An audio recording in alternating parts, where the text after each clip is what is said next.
ठेकेदारों से खूब रिश्वत लेते थे। ठेकेदार शराब के नाम पानी बेचें, 24 घंटे दुकान खुली रखें, आपको केवल खुश रखना काफी था। सारा कानून आपकी खुशी थी। इतनी भयंकर मूर्ति थी कि चांदनी रात में लोग उन्हें देखकर सहसा चौंक पड़ते थे। बालक और स्त्रियां ही नहीं, पुरुष तक सहम जाते थे। केवल आंखों का रंग लाल था। जैसे पक्का मुसलमान 5 बार नमाज पढ़ता है, वैसे ही आप भी 5 बार शराब पीते थे। मुफ्त की शराब तो काजी को हलाल है।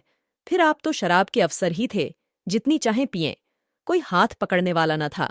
जब प्यास लगती, शराब पी लेते। जैसे कुछ रंगों में परस्पर सहानुभूति है, उसी तरह कुछ रंगों में परस्पर विरोध है। लालिमा के संयोग से कालिमा और भी भयंकर हो जाती है।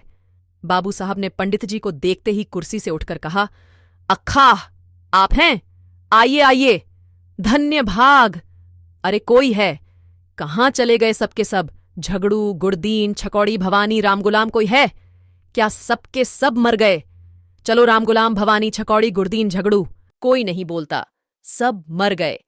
दर्जन भर आदमी हैं, पर मौके पर एक की भी सूरत नहीं नजर आती।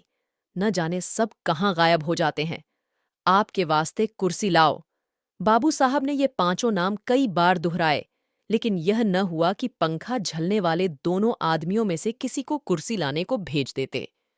3-4 मिनट के बाद एक काना आदमी खांसता हुआ आकर बोला, सरकार, इतना की नौकरी हमार कीन न होई। कहाँ तक उधार बाड़ी लय लय खाई, मांगत मांगत थेथर होए गए ना।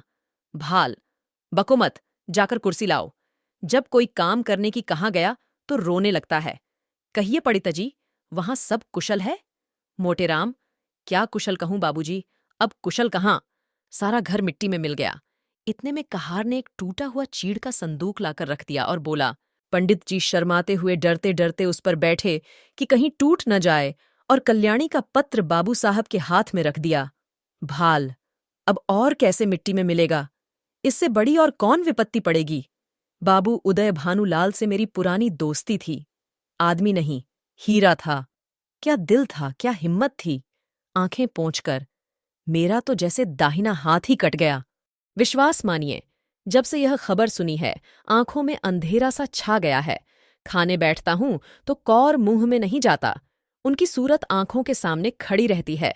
मुंह झूठा करके उठ जाता हूं। किसी काम में दिल नहीं लगता। भाई के मरने का रंज भी इससे कम ही होता है। आदमी नहीं, हीरा था। मोटे, सरकार, नगर में अब ऐसा कोई रईस नहीं रहा। भाल, मैं खूब जानता हूं पंडित जी, आप मुझसे क्या कहते हैं। ऐसा आदमी 1,00,000-2 लाख में एक होता है। जितना मैं उनको जानता था, उतना दूसरा नहीं जान सकता। 2 ही 3 बार की मुलाकात में उनका भक्त हो गया और मरने दम तक रहूंगा। आप समधिन साहब से कह दीजिएगा, मुझे दिली रंज है। मोटे, आपसे ऐसी ही आशा थी। आज जैसे सज्जनों के दर्शन दुर्लभ हैं। नहीं तो आज कौन बिना दहेज के पुत्र का विवाह करता है? भाल, महाराज, दहेज की बातचीत ऐसे सत्यवादी पुरुषों से नहीं की जाती। उनसे संबंध हो जाना ही ₹1,00,000 के बराबर है। मैं इसी को अपना अहोभाग्य समझता हूं। हाँ, कितनी उदार आमतमा थी। रुपये को तो उन्होंने कुछ समझा ही नहीं। तिनके के बराबर भी परवाह नहीं की। बुरा रिवाज है, बेहद बुरा। मेरा बस चले तो दहेज लेने वालों और दहेज देने वालों दोनों ही को गोली मार दूं। हाँ साहब, साफ गोली मार दूं, फिर चाहे फांसी ही क्यों ना हो जाए। पूछो, आप लड़के का विवाह करते हैं कि उसे बेचते हैं? अगर आपको लड़के के शादी में दिल खोलकर खर्च करने का अरमान है तो शौक के खर्च कीजिए, लेकिन जो कुछ कीजिए अपने बल पर। यह क्या कि कन्या के पिता का गला रेतिए।